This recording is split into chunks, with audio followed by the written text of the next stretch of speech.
Hey, everybody. Thanks for tuning into this episode of the Real Estate CPA podcast. Today, we're joined with Naitik Patel. Naitik is a CPA and senior advisor on our team, former Big Four alumni and fellow real estate investor. And he also has his fair share of crypto investments these days as well. I'm sure we'll touch on that as it's been a very hot topic amongst our clients and pretty much the entire world this year.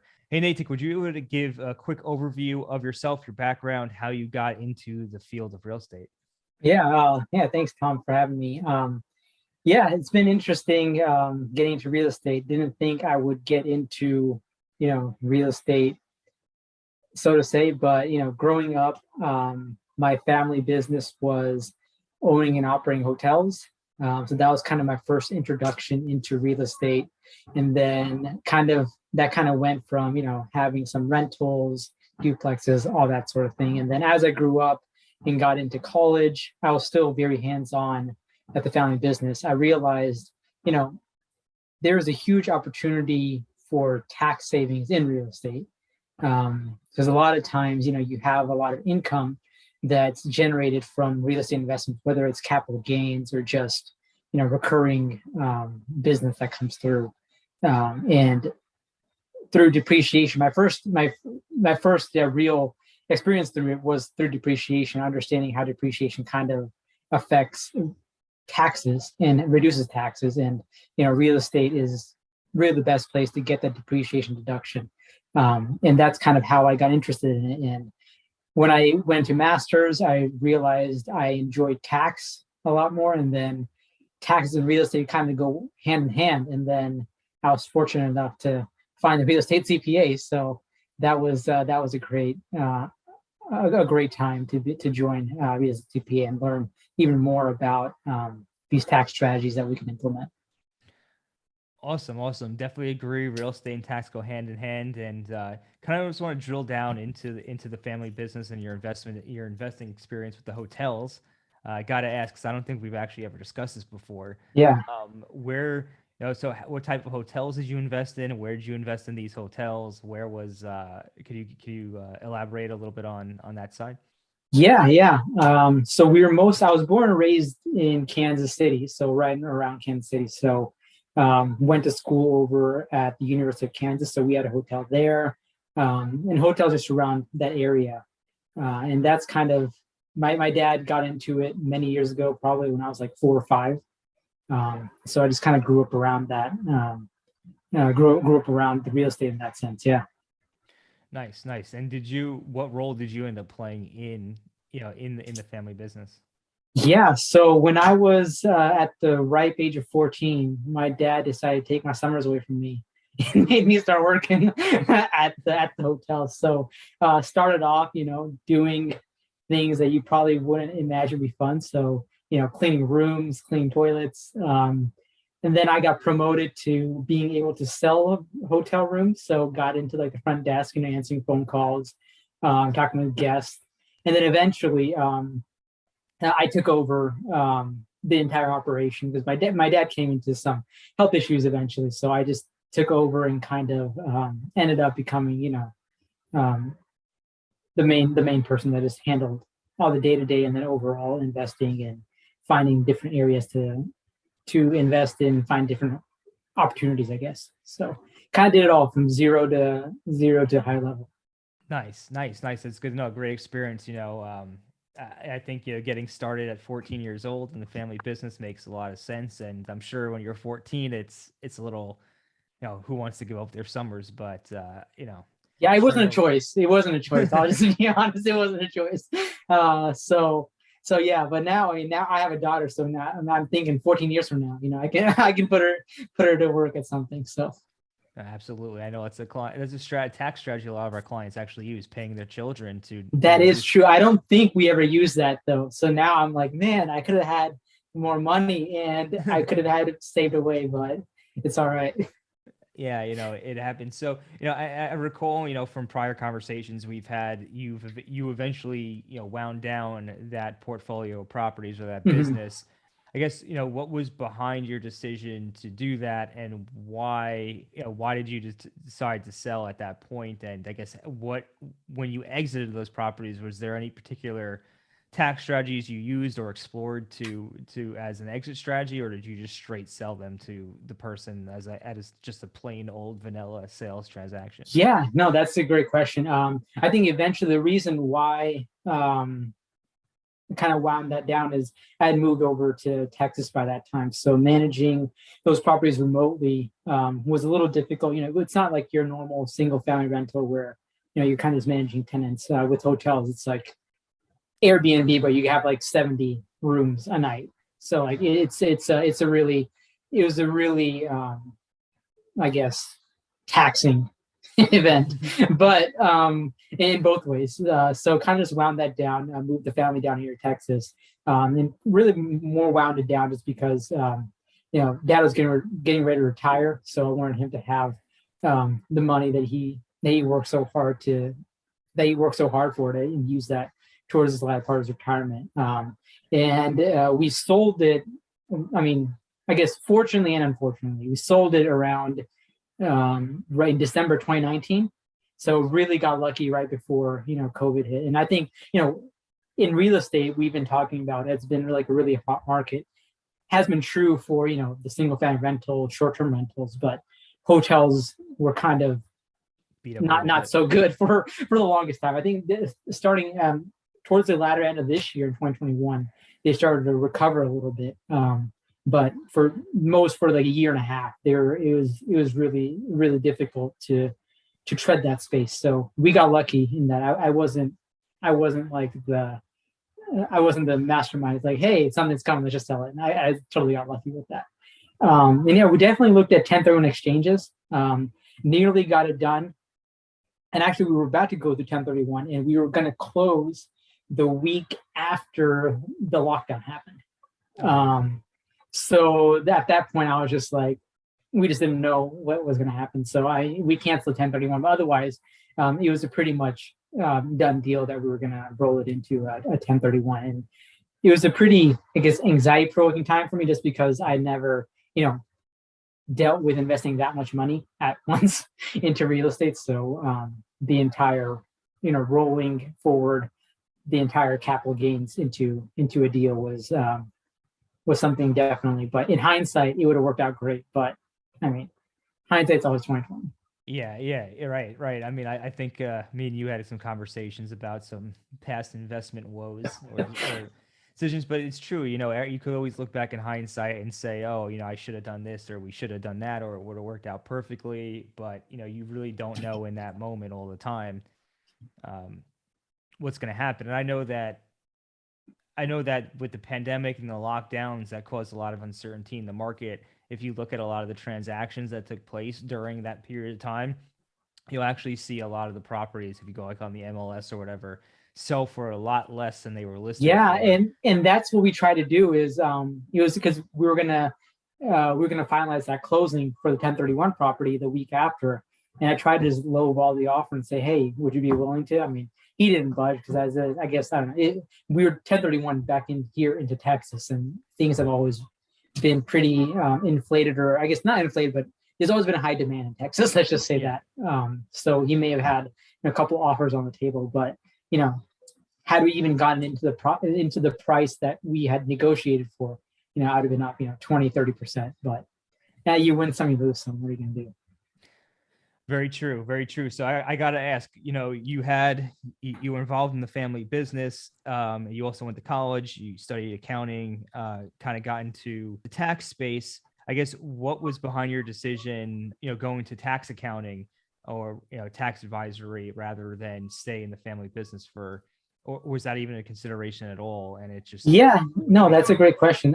It definitely was a consideration. And I figured I would probably have it to some extent, maybe not, have, multiple properties or have it take up all my time. But the reason why I really liked tax advisory or tax strategy was the fact that I got to see so many different scenarios with the family business, right? I mean, you're only going to come into one or two scenarios, every couple of years. Like my father had his portfolio properties maybe 15, 20 years. And at the end of it, we were like, oh, what's a tax strategy place? I really enjoyed that aspect of it. And then learning more about that. And I figured, as I kind of, build that real estate portfolio back up again, if I know tax strategies ahead of time, I can kind of start planning, 5, 10, 15 years down the road rather than, deciding, hey, I want to sell in X year. And then at that time, figure out, hey, what do I need to do for tax strategies? Right. Because a lot of times, and we've seen it both, right? If things are structured in different ways on when you buy or even when you're operating, it really makes a big difference when you go to sell. So really understanding that entire aspect. I just think, seeing those different things that every day is a new puzzle. That's really what I really like about the tax advisory role. No, absolutely. It is. It's everybody has slightly different facts and circumstances and things going on. It's piecing everything together for somebody is really, really interesting, and then being able to know that for yourself too, for your own future benefits is awesome. Is also a great thing to have as a tax strategist. So, kind of, I know you also worked at KPMG. It was one of the big four firms a while back. What role did you play there? Yeah, I was started out as a tax associate. I went in their sales and use tax division. So I guess I would say, you have to have a really big passion for sales and use tax. I realized quickly that it wasn't there for me. Really enjoyed the real estate side. So they did have a side where they had property tax. So that's been a new up and coming area of tax that that's been there because especially real estate owners, right? If you ask them what is your biggest expenses, it's either mortgage interest or property tax, and oftentimes Right. usually it's property tax. So that's how I kind of got into real estate tax, and then just realized that I like real estate and I like tax. So if I can put those two together, that'd be a great role for me. So Right. Makes perfect sense. It kind of seems like everything kind of just comes together, very natural progression of things. yeah. So I got to ask, what is your favorite tax strategy for that you've learned on the real estate side? Whether it's just been something you've helped advise clients on, or you use yourself, or whatever the case is.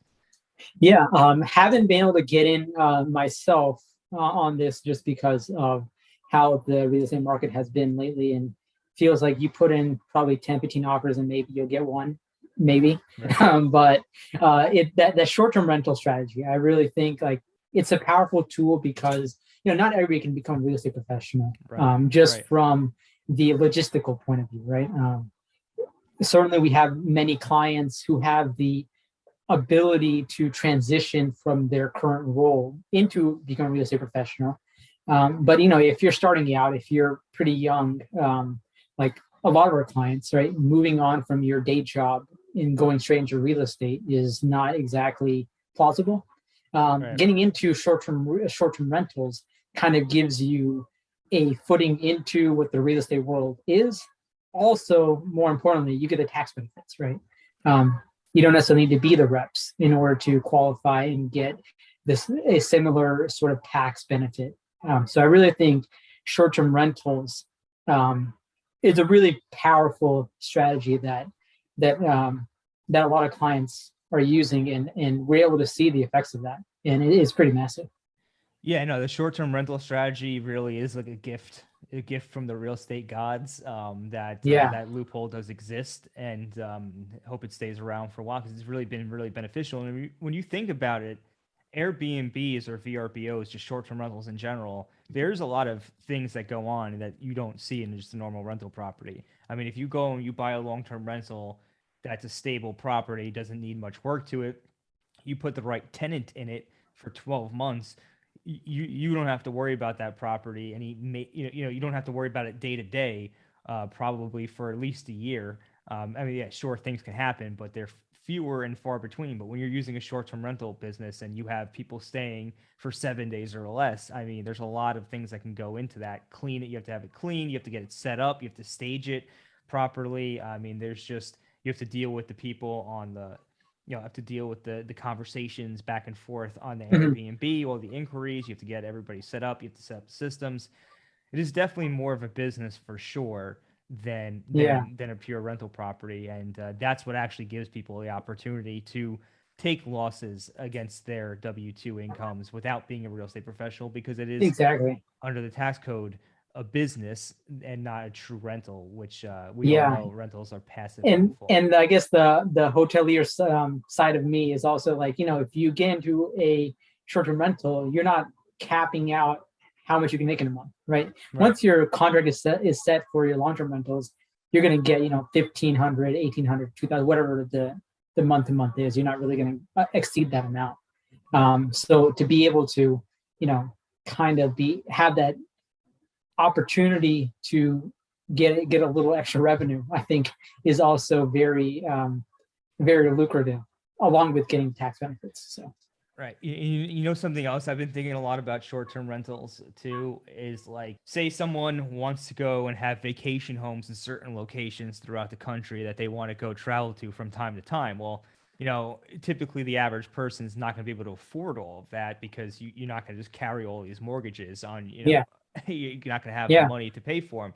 But you know what? If you could buy them strategically in locations where you can rent them out, and then what you're able to do is you can go buy these vacation properties in these various areas across the country where you might go travel to from time to time, but then actually rent them out in Airbnb. And if you do it the right way, it can actually be extremely lucrative. If you think about it, if yeah. you stay there for 14 days or less, right? Or 10%. We're not gonna get into all those details. So you stay there for 14 days or less throughout the year. Um, you could still treat it as a rental property, right? Excuse me, Yeah, as the short-term rental as a business, short-term rental. but you get to stay there, and then you can have your tenants, or your guests rather, pay the expenses for the property, and you could even make a profit off of it. So Mhm. it's actually really, yeah, I'm about to sell myself on this idea here. Go buy some vacation properties, and you could travel around and kind of have a business and have your own vacation You can property. have business and pleasure at the same time. So Yeah, I mean, that's definitely interesting. So glad you chose that one as one of your top strategies, because there's a lot to go on there. Um, any other particular strategies that you like, on the real estate side of things? yeah, I think I didn't realize how powerful of a tool, combining all of that with a cost segregation study is. Right. Um, you know, Having been able to see the effects of that play out for several clients here, that's definitely a game changer when it comes to being able to have an opportunity to dissect different aspects of a property, allowing you to take depreciation earlier, especially for clients who want to keep a near property for the next 10, 15, 20 years, to be able to extract that tax benefit early years, and then just have a huge cash flow over the next couple of years. I've seen that play out really well for a lot of our clients. So yeah, that's definitely, that kind of goes hand in hand exactly with short-term rentals. 100%, 100%. So, kind of shifting gears a little bit, we've talked a lot about crypto over the last two podcast Yeah. episodes. A lot of our clients continually ask us about it. We have members of our Tax Smart community who ask about it. We even started our own Tax Smart crypto group on Facebook. And I know you're in touch with the subject. You've been involved in crypto space for a while. I guess, could you kind of just give us an overview quickly of how you got into crypto, and what you currently have spinning right now? And before you say it's before you get into that, this is not investment advice for anybody who's listening to this. Crypto is a very volatile market. It's not regulated. It's not highly regulated at the moment. That goes without. So this should all go without saying. Do your own due diligence. You're taking your own risks. But I just kind of wanted to hear Naitik's take on the crypto environment since he's been involved. Yeah, definitely think it's been an interesting environment. I think, if you were to ask me in 2013, 14, 15, I'm like, yeah, stay away from crypto. But I think a lot of people did that. But yeah, I got into it after being exposed to more information and knowledge about it. My brother-in-law has been a huge fan of crypto for a really long time. So and he's on the really technical aspect of things. So he's an engineer. So he was able to really explain to me the technology behind it. And then it starts to kind of make a little bit more sense as to, hey, why does something like Bitcoin or Ethereum kind of have value? it's not just, not everything is a meme coin that people people throw into, the Doge or the Shibu, all those things. But so not everything is that, even though they have their own sort of, technology that's kind of back behind it. But that's kind of how I got into it, and then realized the sort of potential that's there, and the kind of the group that's been created, the craze that's there for it. So kind of dabbled into mining myself several months back, and then got into, holding Ethereum, buying it, Bitcoin as well. And then now, staking has become really, really new.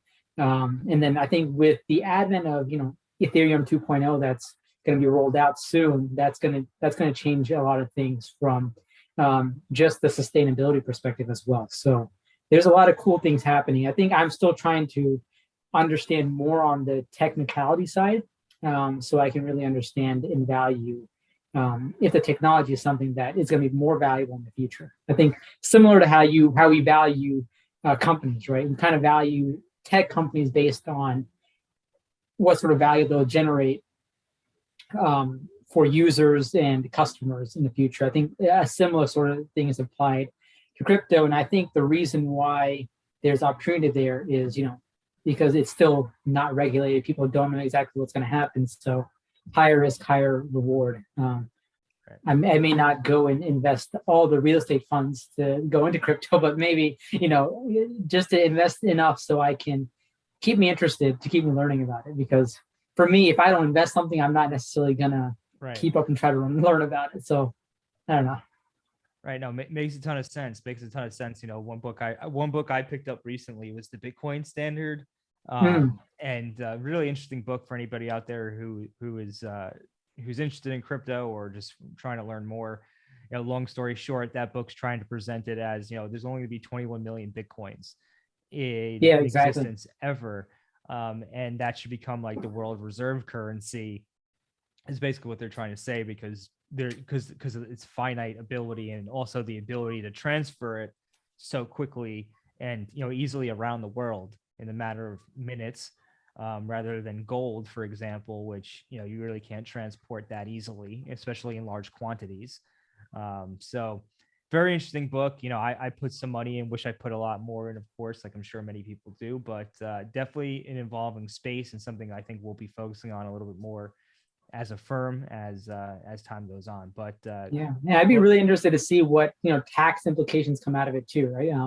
The way that it's been taxed has been interesting, not as stocks, right? It's more property, everything's capital gains.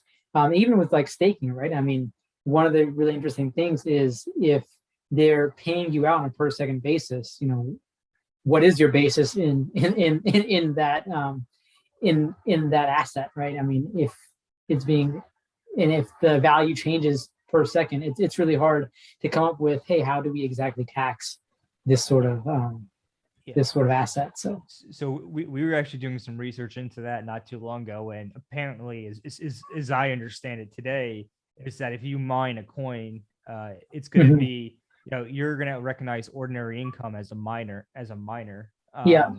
At the moment the coin comes into existence. So that's the point where whatever the fair market value of that coin is at the second that it comes into existence, well, there's your cost basis. But yeah, definitely a very interesting field, and going to be interesting to see how people track this. It's going to be interesting from an accounting perspective for sure, as well as a tax perspective. I know that in the most recent bill, the Build Back Better Act, they want to expand the definition of wash sales to apply to crypto, because currently, as it stands today, crypto is not a security. It's not a stock, like you said. And they're basically saying that it's not subject to the wash sale rules, and they want to make it subject to the wash sale rules, which honestly makes a ton of sense from a tax perspective. So it's interesting. We'll see how it evolves. So kind of before we wrap up the podcast, is there any other things you wanted to share with our audience from a crypto perspective, from a real estate perspective, anything else you wanted to impart? I think, the clients that we've been working with, everybody that's joined us, as an advisor, we probably get to learn just as much about real estate from you guys that we get to teach you guys. Now, it's not necessarily teach, but we get to, help formulate a strategy. And it's really cool to see all the different, ways our clients are thinking about real estate or even just their investments, right? Right. Ultimately, we're creating a really awesome group with a bunch of smart individuals. And I think that learning process is probably something that keeps us as advisors really interested. Right. So really enjoyed probably every interaction I had with the client, whether it's talking real estate, whether it's crypto, whether it's, any of their businesses that they run. So really, really appreciate the time we get with the clients. So that's my favorite part about the job.